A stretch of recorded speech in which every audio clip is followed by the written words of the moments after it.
పాము ఉంటుంది. ఈ చేతిలో ఉన్న పాము ఆయన మెళ్ళేస్తారు, ఆయన చేతిలో ఉన్న పాము ఈయన మెళ్ళ. చూసారు ఎప్పుడన్నా? ఎప్పుడు చూడలేదా మీరు?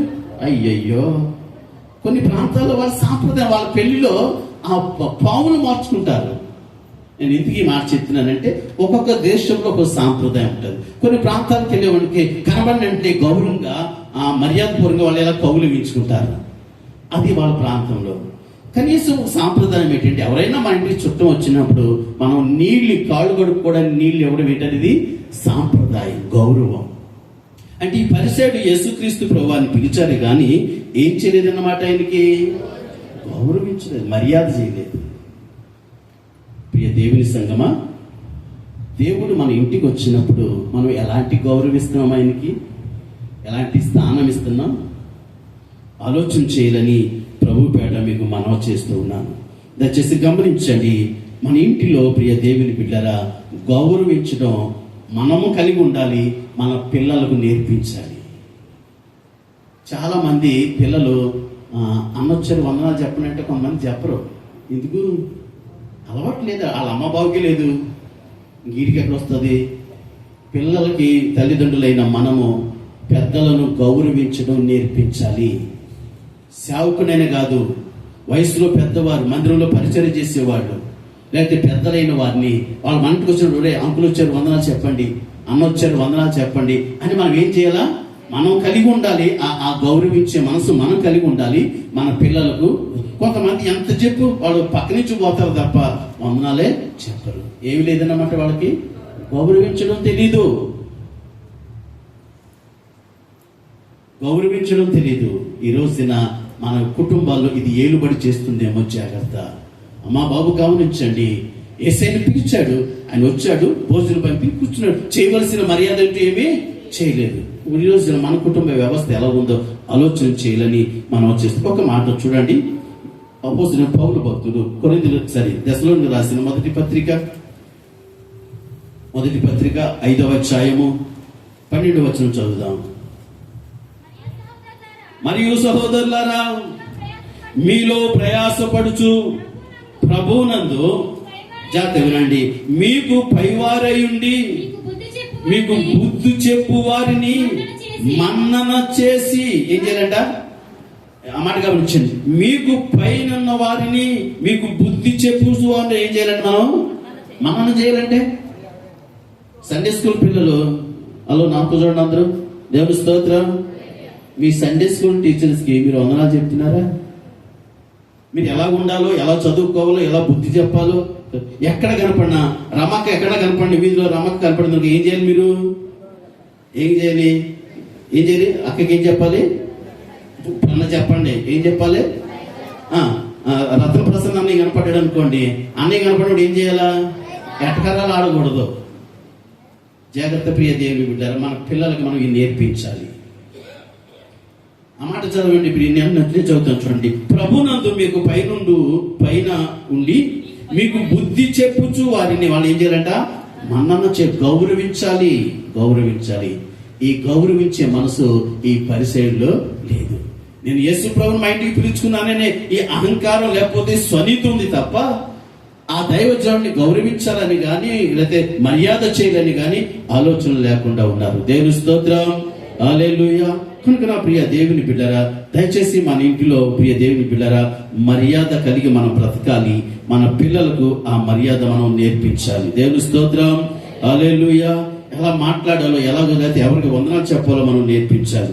గమనించండి, ఎందుకు మన పిల్లలు పెద్దలను గౌరవించలేకపోతున్నారు అని అంటే సైకాలజీ ఏం చెప్తుందంటే, ఇప్పుడు నేనే ఉన్నాను అనుకోండి, లేకపోతే చంద్రబాబు అని ఉన్నాడు అనుకుందాం, లేకపోతే డేవిడ్ లివింగ్స్టన్. ఇప్పుడు డేవిడ్ లివింగ్స్టన్ కొరకు చెప్తాం. డేవిడ్ లివింగ్స్టన్ అలా బయటకు వచ్చినప్పుడు పిల్లలు ఏం చేయాలా? సహజంగా అన్న ప్రైజ్లాట్ అన్న వందనాలు అని చెప్పాలి.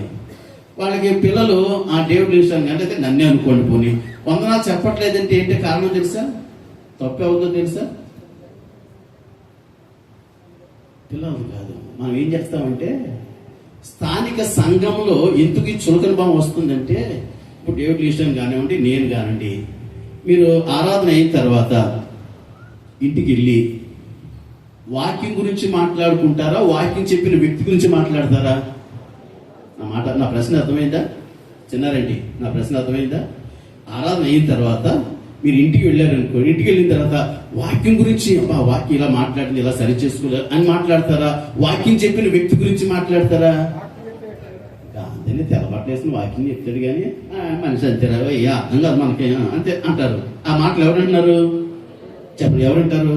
పిల్లలు అంటారు. ఇంకా ఆ పిల్లలు మాకు ఈ వందనాలు ఏం చెప్తారు? వాళ్ళు ఏమి నాటుకుపోయింది? చులకన భావం అయిపోయింది. నేను ఎందుకు ఈ మాట చెప్తున్నానంటే, మనం స్థానిక సంఘము ఒకరి ఎళ్ళ ఒకరికి సరైన గౌరవం లేకపోవడానికి కారణం ఏంటంటే, మనం ఆ వ్యక్తుల గురించి మనం చెడ్డగా మాట్లాడుకుంటున్నాం. మనం చెడ్డగా మాట్లాడుకున్నప్పుడు ఆ వ్యక్తిని ఎలా గౌరవిస్తారు వాళ్ళు? కనుక మనం ఒకరిని ఒకరు మాట గమనించండి. మీకు పైవారై ఉండి మీకు బుద్ధి చెప్పు వారిని ఏం చేయాలంట? మన్నన చేయాలి, గౌరవించాలి, మర్యాద చేయాలి. అది మనం కలిగి ఉండాలి. మన పిల్లలకు మనం నేర్పించాలి. మొదటిగా ఈ పరిస్థితిలో మొదటి మాట మనం ఏం నేర్చుకుంటున్నాం అంటే, ప్రియ దేవుని బిడ్డగా ఆ ఇంట్లో ఏం నేర్చుకుంటున్నాడు? అసంతృప్తితో మాట్లాడిన మాట ఏం మాట్లాడుతున్నాడు ప్రభు? నేను మీ ఇంటికి వచ్చానయ్యా, నువ్వేమి ఇవ్వలేదు, నా పాదములకు నీళ్లు ఇవ్వలేదు అనే మాట ప్రభు అసంతృప్తిగా మాట్లాడుతున్నాడు. ఈ పరిస్థితి మన ఇంటిలో ఉండకూడదనే విషయాన్ని మీకు మనం చేస్తున్నాం. రెండోది, అసంతృప్తిగా మాట్లాడిన రెండో మాట ఏంటంటే 45వ వచనం చదువుదాం. నీవు నన్ను ముద్దు పెట్టుకొనలేదు గాని నీవు లోపలికి వచ్చినప్పుడు, చాలమ్మా మళ్ళా చదువు ఒకసారి. నీవు నన్ను ముద్దు పెట్టుకొనలేదు గాని ఈమె లోపలికి వచ్చేటప్పటి నుండి ఈమె నా పాదములో ముద్దు పెట్టుకొనుట మానలేదు. ముద్దు పెట్టుకునుట మానలేదు. ఇప్పుడు అసంతృప్తిగా మాట్లాడిన రెండో మాట ఏంటి చెప్పండి? నేను మీ ఇంటికి వచ్చానయ్యా, నువ్వేం చేయలేదు నాకు చెప్పండి. ఏం చేయలేదు? నీళ్ళు అయిపోతాంట, మనం ఇంకా నీళ్ళు ఉన్నాడు, నువ్వు ముద్దు దగ్గర వచ్చేసాను. మా ఇంటి అసంతృప్తి ఏం మాట్లాడుతున్నాడు? నేను మీ ఇంటికి వచ్చాను, ఏం చేయలేదు, నన్ను ముద్దు పెట్టుకోలేదు. ముద్దు పెట్టుకోలేదు అంటే అర్థం ఏంటి అన్నమాట? చెప్పండి చెప్పండి. ప్రేమించలేదు. వెరీ గుడ్ అమ్మా. పలకరించుకోవడం ఏంటరా? వచ్చాడు, మన పలకరించి రమ్మన్నాడు, వచ్చాడు, బొరెలు కూర్చున్నాడు, ఇంకా అయిపోయింది. నీళ్ళు ఇవ్వలేదు, అంతే, పలకరించాడు. తమ్ముడు చెప్పినట్లు ఏమి లేదనమాట, ఆయనకి ప్రేమ లేదు. ఇంకొక మాట చెప్పనా? ఇంకెవరైనా నా మనసులో మాట ఉందా చెప్తారేమో అని ఆలోచిస్తున్నాను. బెన్నీ ఏంటంటే ఎవరు చెప్పారు అమ్మా? ఎవరు చెప్పు? నువ్వేనా? రమేనా చెప్పింది. ఒకసారి అందరూ చప్పట్లు కొట్టండి. దేవుని స్తోత్రం. ప్రేమ కంటే ఒక అడుగు ముందు వేసే మాట ఏంటంటే ఆప్యాయత. దేవుని స్తోత్రం. హల్లెలూయా. ఏమి అసంతృప్తిగా బాధపడుతున్నాడు యేసయ్య అంటే, నేను మీ ఇంటికి వచ్చానయ్యా, నువ్వేం చేయలేదు, నన్ను ముద్దాడలేదు. ప్రేమలో ఇంకా కొంత అటు ఇటుగా ఉండొచ్చు, కానీ ఆప్యాయత అనే కాడ ఎలా ఉంటుందంటే అది హృదయపూర్వకంగా వచ్చేది ఉంటుంది. ఇప్పుడు ఎవరైనా చిన్నపిల్లలు ఉన్నారనుకోండి, ముద్దు వస్తున్నారు అనుకోండి, వాళ్ళు ఏ కులమో ఎవరు కుర్రోడో ఏమి ఆలోచించాం. వాడిని చూడగానే మనం ఏం చేస్తాం? వెతుకుని అని ముద్దాడుతూ ఉంటాం. ఏంటది? ఆప్యాయత. అది ఎవడో ఏంటో అది మనకు అనవసరం. వాడిని చూడగానే, ఆ పిల్లని చూడగానే మనకి ఏం కలుగుతుందంటే ఆప్యాయత. కొంతమంది దుర్మార్గులు ఉంటారు, అది కూడా వాళ్ళు ఎత్తుకున్నట్టుగా ఎత్తుకుని గిల్లేస్తుంటారు. కొంతమంది అలాంటి దొంగలు కూడా ఉంటారు, అది వేరే విషయం. నిజమైన ఆప్యాయత ఏం చేస్తుందంటే, ప్రియ దేవుని బిడ్డలారా, ఆ వ్యక్తిలో మనం కౌగిలించుకునేలా చేస్తుంది. దేవుని స్తోత్రం. హల్లెలూయా. ఆప్యాయత లేకపోతే అనురాగం. ఆప్యాయత, అనురాగం ఒకలాంటి చక్కని పదాలవి. ఈ రోజున కుటుంబంలో కానివ్వండి, సంఘంలో కానివ్వండి, ప్రేమ ఉంటే ఉండుగాక, ఏమి లేదంటే ఆప్యాయత లేదు, అనురాగం లేదు. దేవుని స్తోత్రం. హల్లెలూయా, హల్లెలూయా. ప్రియమైన దేవుని బిడ్డలారా, ఈ రోజున మన కుటుంబ వ్యవస్థ ప్రేమ లేకుండానే, లేదా ఈ ఆప్యాయత లేకుండానే మన సంసారాలు సాగిపోతున్నాయి. కొంతమంది నటిస్తారంటే ఏదో ఆప్యాయత ఉన్నట్టు, ప్రేమ ఉన్నట్లు, గౌరవం ఉన్నట్లు నటిస్తారు. అక్కలు ఏమనుకోవాలండి, క్షమించండి. కొంతమంది అక్కలు అమ్మా ఆయన ఉన్నారా అన్నా అనుకోండి, ఏమంటారో తెలుసా? అన్నయ్య లేరన్నయ్య, వారు లేరన్నయ్య, ఆయన వెళ్ళారన్నయ్య అంటే అనుకుంటామో అయ్య బాబోయ్, ఈ చెల్లి ఈ అక్క భర్తని ఎంత గౌరవిస్తుందో అనుకుంటాం. మన దగ్గరే మందిరంలోనే ఏమండి వారిని పిలవండి, మా వారిని పిలవండి, ఎంత గౌరవిస్తారో. మందిరంలోనే ఇంటికి వెళ్ళిన తర్వాత చూడాలి వాళ్ళ భాష. కరివేపాకును తీసివేసినంత సులువుగా మాట్లాడతారు భర్తని. మీరు కాదండి, మీరు మంచోళ్ళే, నేను ఎక్కడ విషయం చెప్తున్నాను. దేవుని స్తోత్రం. అంత చులకనగా మాట్లాడడానికి కారణం ఏంటో తెలుసా? ఏమి లేదు వాళ్ళ మధ్య, ప్రేమ ఉంటే ఉండుగాక, ఏమి లేదు, ఆప్యాయత, అనురాగం. అనురాగం ఉన్నప్పుడు ప్రియ దేవుని బిడ్డరా వారు ఆకర్షించబడతారు. దేవుని స్తోత్రం, హల్లెలూయా. దయచేసి ప్రియ దేవుని బిడ్డరా, ఈ రోజున మన కుటుంబాల్లో కరువైపోయింది ఏంటి అంటే ఈ ఆప్యాయత లేవండి. తల్లిదండ్రులు మా బిడ్డల మధ్య కానివ్వండి, అన్నదమ్ముల మధ్య కానివ్వండి, అక్క చెల్లెల మధ్య కానివ్వండి, ఈ ఆప్యాయత లేకుండానే మన సంసారాలు సాగిపోతున్నాయి. దేవుని స్తోత్రం. మా పురుషులు కూడా అంతే. నిజంగా చెప్పండి, అన్న ఉదయం దగ్గర కూర్చుని ప్రేమగా మాట్లాడిన సందర్భాలు ఎన్ని రోజులై ఉంటాయి? నిజంగా మా అందరూ చెప్పండి. మా సుబ్బారావు నేను నవ్వుతున్నట్టు. దేవుని స్తోత్రం, హల్లెలూయా. అదొక కెరజెట్టు వద్దాలే తెస్తాలే, ఇలాంటి మాటలే తప్ప, అంతే కదా. ఇలాంటి ఏదో పొడి మాటలు, సంతకెళ్ళ కూరగాయలే వస్తువులు బొట్రా, ఈ బొట్రా, క్యారెట్లు వెళ్తున్నాం, ఈ మాటలే తప్ప నిజంగా కూర్చుని భార్య దగ్గర కూర్చుని అయితే చేయి పట్టుకుని సిగ్గుపడిపోకండి. ఈ రోజున మన కుటుంబంలో ఈ ఆప్యాయత ఉందా? పోనీ నీ పిల్లల దగ్గర కూర్చుని మీ పిల్లల భుజం మీద చెయ్యి వేసి ఆప్యాయంగా మాట్లాడిన, అనురాగంగా మాట్లాడిన ఆనవాళ్ళు ఉందా మన చేతుల్లో? ఎంతసేపు వీడు పురుషాహంకారం, ఎంత చులకనగా మాట్లాడతాడు. భార్య నెలగా మాట్లాడతాడు, పిల్లలు అలా మాట్లాడతాడు. ఏమి లేదు, ఆప్యాయత లేదు. సీమోను, నేను మీ ఇంట్లోకి వచ్చానయ్యా, నీవు నన్ను ముద్దు పెట్టుకోలేదు. అసంతృప్తితో దేవుడు మాట్లాడుతున్నాడు. ఆ ఇంట్లో ఏమి లేదన్నమాట. రాము, ఆ ఇంట్లో ఏమి లేదు. మంచి విందు ఉంది, పేరు ప్రఖ్యాతులు కలిగిన వాడు అయితే అయి ఉండు గాక, డబ్బు ఉంటే ఉండు గాక, యేసు ప్రభునే వాళ్ళని పిలిచినట్టే సామాన్యం ఏంటి? సరే, గొప్ప విషయమే, కానీ ఏమి లేదా ఇంట్లో. ఈరోజు మన కుటుంబాల్లో ప్రియ దేవుని బిడ్డరా, డబ్బు ఉంటే ఉండుగాక, పేరు ప్రఖ్యాతులు ఉంటే ఉండుగాక, నిజంగా చెప్పండి, నిజంగా ఈ అనురాగం ఉందా? కలిసి మనం భోజనం చేసిన ఆనవాళ్ళు ఉందా మన కుటుంబంలో? తింటున్నప్పుడు నువ్వు ఒక ముద్ద నీ కొడుకు కానీ నీ కూతురు కానీ పెట్టిన ఆనవాళ్ళు ఉంటుందా? నీ భార్యకి ఎప్పుడైనా ఒక ముద్ద పెట్టావా? కొంతమంది పురుషులు ఆ భార్య అంటే ఏదో ఒక బానిస, ఎవరు ఎందుకో వచ్చింది అన్నట్లు చాలా చులకనగా మాట్లాడతారు, చులకనగానే చూస్తారు మనిషిని. భార్య తన జీవితాన్ని తన తల్లిదండ్రులు వదులుకుని నిన్ను నమ్మి నీ దగ్గరకు వచ్చింది. ఏది ఆప్యాయత? మరి కొంతమంది అయితే దుర్మార్గులు కుక్కను కొట్టుడు కొడతారు ఆడ మనుషులు పట్టుకుని. నీ డబ్బు ఎవడ కావాలి? ఆ ఇంట్లో ఏమి లేదు. దేవుడు యేసయ్య అడుగుతున్నాడు, సీమోను, నేను మీ ఇంటికి వచ్చానయ్యా, నువ్వు నన్ను ముద్దు పెట్టుకోలేదు. ఆ ఇంట్లో ఏం కుదువైందన్నమాట? ఏం కుదువైంది? ఆప్యాయత, అనురాగం. ప్రియ దేవుని బిడ్డరా, ఈ లోకంలో మనం ఏది తీసుకుని పోవు. బ్రతికిన కొద్ది రోజులైనా ఈ ప్రేమ, ఆప్యాయత, అనురాగాలు ఉంటే ఆ ఇంట్లో గింజి అన్నం తిన్నా సంతోషంగా ఉంటారు. అవునా కదా దేవుడు? అవునా కదా? ఏం కావాలి? మన కుటుంబాలు ఏముండాలి? ఆప్యాయత, అనురాగాలు ఉండాలి.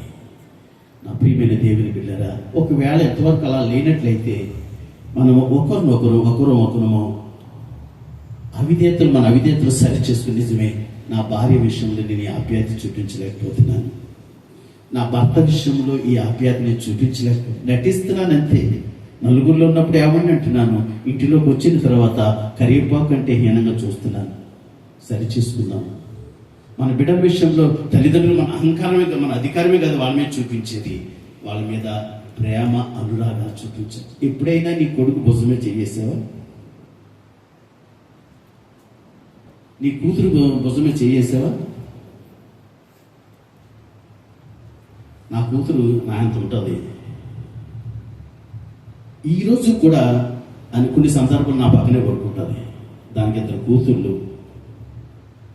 ఈ రోజున ఈ సంబంధాలు మన కుటుంబాల్లో ఎడమైపోతున్నాయి. అప్పనన్న మన పిల్లలతో మనం ప్రేమగా మాట్లాడాలి.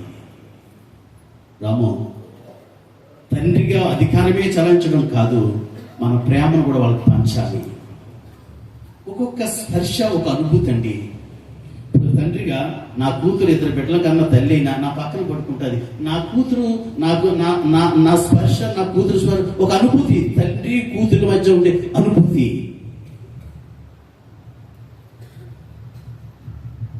భార్య భర్తలు శారీరక ఆ స్పర్శ అదొక అనుభూతి. ఏముండాలి మన మధ్య అంటే ప్రేమ, ఆప్యాయత. ఈరోజు ఏమి కొదువైపోయిందంటే తెలివితేటలు పెరిగే, జ్ఞానం పెరిగింది, కానీ కుటుంబాలు ఏం కొదువైపోయిందంటే అనురాగం కరువైపోయింది. సీమోను, నేను ఇంటిలోకి వచ్చానయ్యా, నీవు నన్ను ముద్దు పెట్టుకోలేదు. దేవుని బిడ్డరా, ఆలోచన చేయాలని ప్రభు పేట మీకు మనం చేస్తున్నాను. ఎప్పుడైనా మీ పిల్లలను ముద్దాడారా? చిన్న మాటలు వచ్చినప్పుడు ఆ బుడతల్లా ఉన్నప్పుడు ముద్దాడడం కాదు. నీ అంత అయిన తర్వాత నీ కొడుకుని ఎప్పుడైనా ముద్దాడావా? నీ కూతుర్ని ఎప్పుడైనా ముద్దాడావా? అసలు మాట్లాడతావా పోనీ వాళ్ళతోటి ప్రేమగా, అనురాగంతో? మన కుటుంబాల్లో ఈ అనురాగం కరువైపోయిందండి. ఆప్యాయతలు లేవు, స్వార్థం పెరిగిపోయింది. ఇందాక ఈరోజు పేపర్లో చూశానంటే తండ్రి కొడుకునో కూతురు టాటా చూపించాడు, చంపేశాడు. ఏం లేదు వాళ్ళ మధ్య. తండ్రే తన కన్న బిడ్డను చంపేశాడు. ఈరోజు సాక్షి పేపర్లో చూశాను. ఏం లేదు. ఎటు వెళ్తుంది మన సమాజం, మన కుటుంబ వ్యవస్థ? సీమోను, మీ ఇంటికి వచ్చినయ్యా, కడుక్కోవడానికి కాళ్ళకి నీళ్ళు లేదు, ఏం లేదు, మర్యాద చేయలేదు, గౌరవించలేదు అని యేసయ్య అసంతృప్తిగా మాట్లాడుతున్నాడు. సీమోను, మీ ఇంటికి వచ్చానయ్యా, నన్ను ముద్దాడలేదు. యూదుల సాంప్రదాయ ప్రకారం ఎవరైనా వచ్చిన వాళ్ళు ముద్దాడతారు. ప్రియ దేవుని 3వ మాట చెప్పిన వాక్యాన్ని ముగిస్తాను. 46వ వచనం చదవండి. నీవు నూనెతో నా తల అంటలేదు గాని ఈమె నా పాదములకు అత్తరు పూసిన చాలు. దేవుని స్తోత్రం. అంటే యూదుల సాంప్రదాయ ప్రకారం ఇంటికి వచ్చినప్పుడు ఏం పెడతా ఉంటారు? ఇప్పుడు మనం ఏదైనా కార్యక్రమం రకరకాల సాంప్రదాయాలు ఉంటాయి కదా. కొంతమంది ఈ బొట్లు పెడతా ఉంటారు, కొంతమంది ఏదో చేస్తూ ఉంటారు. మనం పెళ్లికి వెళ్ళాం అనుకోండి, అక్కడ ఆ పక్కన ఒకరి పక్కన స్ప్రే కొడుతూ ఉంటాయి. ఏంటంటారు అది? పన్నీరా వచ్చిన వాళ్ళ మీద ఎలా జల్లుతూ ఉంటారు, వచ్చి వాళ్ళ మీద, ఇల్లు వాళ్ళ మీద. అదేంటంట? సాంప్రదాయం.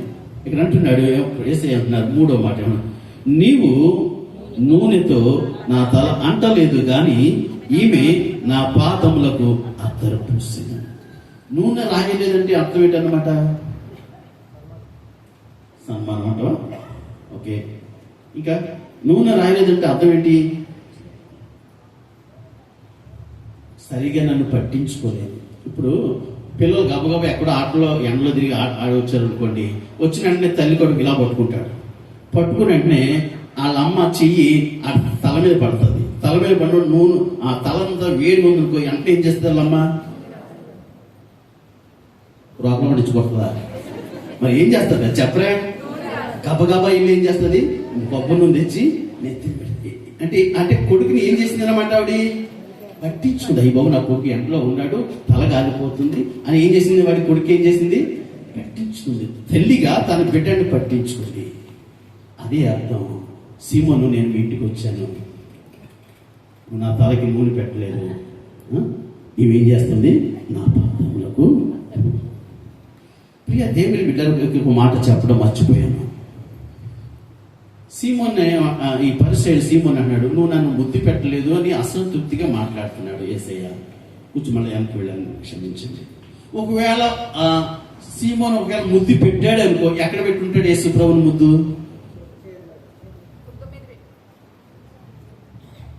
బాగా ఆలోచించండి. ఇద్దరు పురుషులే అక్కడ ఇద్దరు పురుషులే. ఒకవేళ ఈ పరిసైడు ముద్దు పెట్టుంటే ఎక్కడ పెట్టుంటాడు?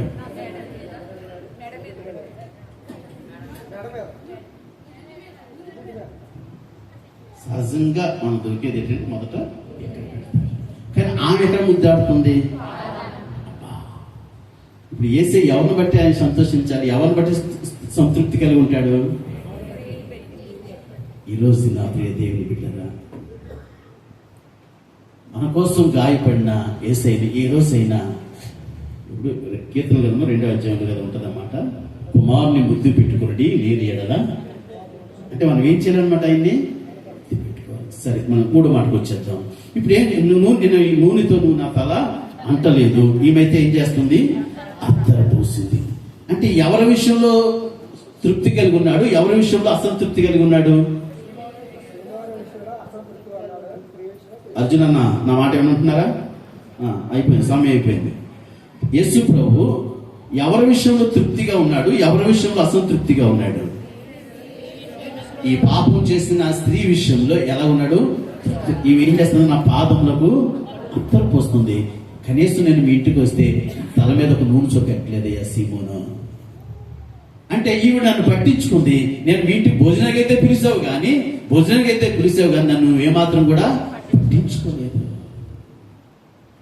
ప్రియమైన దేవుని బిడ్డలారా, ఈ రోజున మనమందరము కూడా ఒకే రక్తం చేత కడగబడిన వారు. అవునా కాదా?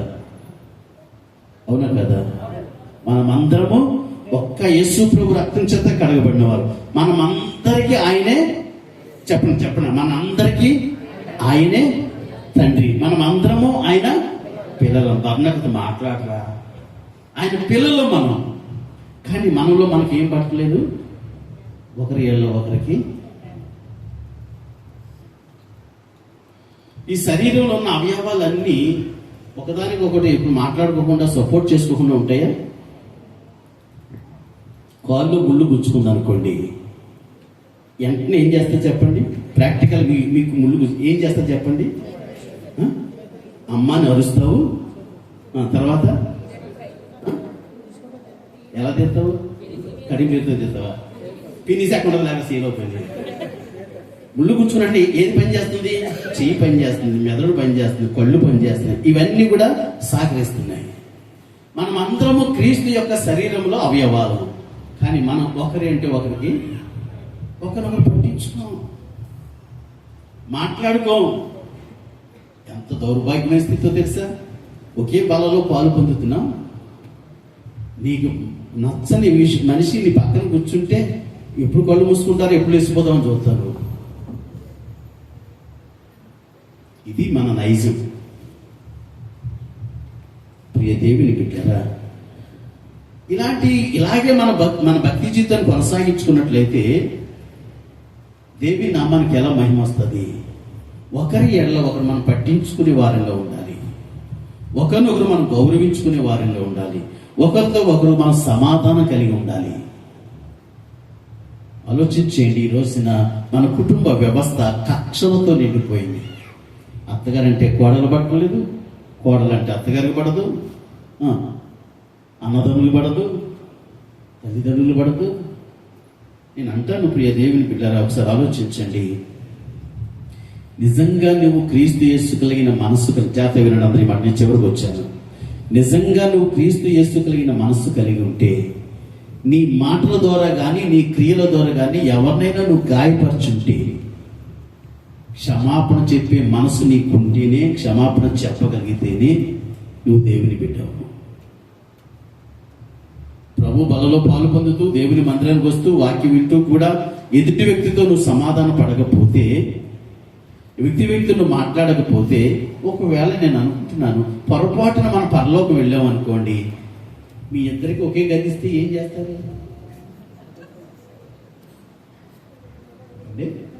ఇక్కడ ఏమో నువ్వు మాట్లాడుకోవు, నీ పక్కవాడితో నువ్వు మీతో అత్తగారితో మాట్లాడు, కోళ్ళతో మాట్లాడు, లేకపోతే అన్నదమ్ముతో మాట్లాడు, సమీలా. మరి మీ ఇద్దరు ఒకవేళ పొరపాటున పరలోకి వెళ్ళారు అనుకోండి, మీ ఇద్దరికి ఒక గదే ఇచ్చారు అనుకోండి, ఎట్లా ఉంటే చెప్పండి మీరు?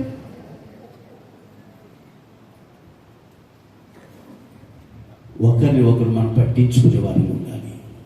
ఒకరినొకరు క్షమించుకునే వారిగా ఉండాలి. ఒకరి ఏళ్ళ ఒకరు బాధ్యత కలిగిన వారు. ఈ శరీరము, కాళ్ళు, చేతులు ఒకరికి దానికి దెబ్బతలు మిగతావన్నీ ఎలాగైతే సహకరిస్తున్నాయో, సంఘములో ఉన్న మనం అందరము కూడా క్రీస్తు శరీరం అవయవంలో ఉన్నాం కనుక మనం ఒకరి ఏళ్ళ ఒకరు ఏం కలిగి ఉండాలి? పట్టించుకునే వారిగా ఉండాలి. సీమోను, నేను మీ ఇంట్లోకి వచ్చానయ్యా, కనీసం నా తలకు నూనె పెట్టలేదు, ఈమెయితే నా కాళ్ళకు అద్దం పోస్తా ఉంది. యేసయ్య అసంతృప్తిగా మాట్లాడుతున్న 3 మాటలు ఈ రోజున ఒకవేళ నీ ఇంటికి వస్తే కనుక, యేసు ప్రభు మీ ఇంటికి వస్తే కనుక నీ పరిస్థితి ఎలా ఉందో ఆలోచన చేయండి. నీ ఇంటికి వస్తే కనుక యేసు ప్రభు ఇట్లాగనే మాట్లాడతాడా? లేదు లేదు, నా యేసు ప్రభు నేను గౌరవిస్తాను అని చెప్పగలవా? నా యేసయ్యను నేను గౌరవిస్తాను, నేను మర్యాద ఇవ్వగలను చెప్పగలవా? నా యేసయ్యను ఆయన పాదంలోనే ముద్దాడగలను అని చెప్పగలవా? నా యేసయ్య నా ఇంటికి వస్తే నేను ఆయన పట్టించుకుంటాను అని చెప్పగలవా? అలా చెప్పగలిగితే నువ్వు ధన్యుడివే, ధన్యురాలివే. అలా చెప్పలేకపోతే నువ్వు కూడా ఒక సీమోను లాంటి దానివే, లాంటి వాడివే. మోకరించండి, ప్రార్థన చేసుకుందాం. మోకరించండి, ప్రార్థన చేసుకుందాం. దేవునికి భయపడే చోట దేవునికి గౌరవం ఉంటుంది. మాట్లాడద్దు, అందరూ చక్కగా మోకరించండి, ప్రార్థన చేసుకుందాం. ప్రియ దేవుని బిడ్డరా, యేసు క్రీస్తు ప్రభువారు సీమోను ఇంటి గురించిన 3 అసంతృప్తికరమైన మాటలు మాట్లాడుతూ ఉన్నాడు. ఒకవేళ యేసు ప్రభు నీ ఇంటికి వస్తే సీమోను లాగే ప్రవర్తిస్తావా? లేదు లేదు, నా యేసయ్యను నేను ప్రేమిస్తాను, నేను గౌరవిస్తాను, నేను మర్యాద చేస్తాను నా యేసయ్యకి అని చెప్పగలవా? రెండవది, నా యేసయ్యను నా ఇంటికి వస్తే నేను ఆయన ముద్దాడతాను, నా యేసయ్యను నేను ప్రేమిస్తాను. ఆ పాపం స్త్రీ ఎలాగైతే ముద్దాడుతూ ఉందో నేను కూడా నా యేసయ్యను ముద్దాడతానని చెప్పగలవా? యేసు ప్రభు మీటింగ్ పోసి పట్టించుకుంటావా? సీమోను మీటింగ్ వచ్చానయ్యా, కనీసం నా తలకు నూనె పెట్టలేదు. తమ్ముడా, చెల్లి, ఈ రోజు మన కుటుంబ వ్యవస్థ ఎలా ఉంది? నువ్వెలాగున్నావు? నీ ఇల్లు ఎలాగుంది? నీ దేవుని సంఘంతో నీ సహవాసం ఎలా ఉంది? సీమోను భోజనానికి అయితే పిలిచాడు, కానీ యేసయ్యను ఆయన గౌరవించలేని వాడిగా ఉన్నాడు, ప్రేమించలేని వాడిగా, ఆప్యాయత చూపించలేని వాడిగా ఉన్నాడు. మూడవదిగా, పట్టించుకోకుండా ఉన్నాడు. ఏంటి ప్రయోజనం భోజనానికి పిలిస్తే? ఓ చెల్లి, అక్క, అన్న, ఈ రోజున యేసయ్య నీ ఇంటికి వస్తే యేసయ్యకు దక్కేదేంటి? ఆయన గౌరవించగలవా? ఆయన ఆప్యాయత చూపించగలవా? ఉందా మన కుటుంబాల్లో ఈ ఆప్యాయత? భార్యాభర్తల మధ్య ఆప్యాయత ఉందా? తల్లిదండ్రుల బిడ్డల మధ్య ఆప్యాయత ఉందా? సంఘంలో ఆప్యాయత ఉందా? ప్రభు బలలో పాల్పొందుతున్నాం, ఒకరితో ఒకరు మాట్లాడుకో. ఏం భక్తిది? ఏం భక్తిది? సంఘంలో మనం అందరం పాటలు పాడుతున్నాం, వాక్యం చెప్తున్నాం, ప్రార్థన చేస్తున్నాం, తెల్లవాళ్ళు ప్రార్థన చేస్తున్నాం, కానీ వ్యక్తితో ఆప్యాయత చూపించలేని భక్తి నీ భక్తి. సీమోను ఇంటిలో మర్యాద లేదు, గౌరవం లేదు. సీమోను ఇంటిలో ప్రేమ లేదు, ఆప్యాయత లేదు, అనురాగం లేదు. సీమోను ఇంటిలో పట్టించుకోకుండా, భోజనానికి అయితే పిలిచాడు కానీ పట్టించుకోకుండా ఉన్నాడు. దేవుని సంగమా, ఈ రోజున యేసయ్యని నీ కుటుంబంలో ఎలాంటి స్థానం ఉంది? ఇంటిలో, నీ వ్యక్తిగత జీవితంలో ఎలాంటి స్థానం ఉంది? నీ ఇంటిలో యేసయ్యకి ఎలాంటి స్థానం ఉంది? సీమోను లాగిన మన యేసయ్యను చూస్తావా? నా యేసయ్యను నేను గౌరవిస్తాను, మర్యాద ఇస్తాను నా యేసయ్యకు, ఆయన నామానికి. నా యేసయ్యను నేను ముద్దాడతానని చెప్పగలవా? ఆప్యాయత అనురాగంతో మన కుటుంబాలు ఉంటున్నాయా? ఆలోచన చేసుకుందాం. దయచేసి ఎవరు కూడా అటు ఇటు చూడదు. నిజంగా మన కుటుంబంలో ఈ అనురాగం, ఆప్యాయతలు ఉన్నాయా? కక్షలతో, ద్వేషాలతో, ఎత్తుపొట్టు మాటలతో గాయపరిచే, ఎదుటివారి హృదయాలను గాయపరిచే పరిస్థితులే తప్ప ఆప్యాయత లేదు మన ఇంటిలో. అందుకే యేసయ్య అసంతృప్తితో మాట్లాడుతున్నాడు. సీమోను, మీ ఇంటికి వచ్చానయ్యా, నన్ను నువ్వు ముద్దు పెట్టుకోలేదు. ఓ దేవుని సంగమా, నేను మీ ఇంటికి వచ్చాను, నువ్వు ముద్దు పెట్టుకోలేదు. అసంతృప్తిగా మాట్లాడుతున్నాడు. తీర్మానం చేసుకున్నాం ఈ ఉదయ సమయంలో, యేసయ్య నా కుటుంబంలో కూడా ఆప్యాయత లేదు నాయన, దానికి కారణం నేనే.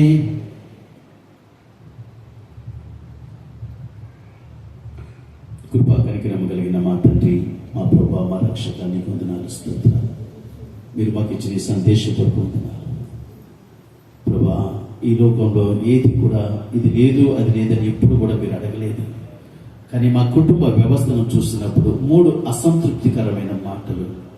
నేను మీ ఇంటికి వచ్చాను, కాళ్ళు కడుక్కోవడానికి నీళ్ళు ఇవ్వలేదు, అంటే మర్యాద చేయలేదు, గౌరవించలేదు. నేను మీ ఇంటికి వచ్చాను, నన్ను ముద్దాడలేదు, ప్రేమ చూపించలేదు, అనురాగం లేదు, ఆప్యాయత లేదు. భోజనకైతే పిలిచావు. నేను మీ ఇంటికి వచ్చానయ్యా, నా తలకు నూనె పెట్టలేదు, పట్టించుకోలేదు నన్ను నువ్వు. ఇలాగ ఉన్నాయా మన కుటుంబాలు? పరిశుద్ధ రాజ్యాధిపతి నీకు వందనాలు. ఈ మాటలు మా కొరకు దీవించి ఆశీర్వదించు. యేసు నామములో ప్రార్థిస్తున్నాము తండ్రి, ఆమేన్. దయచేసి కూర్చునండి.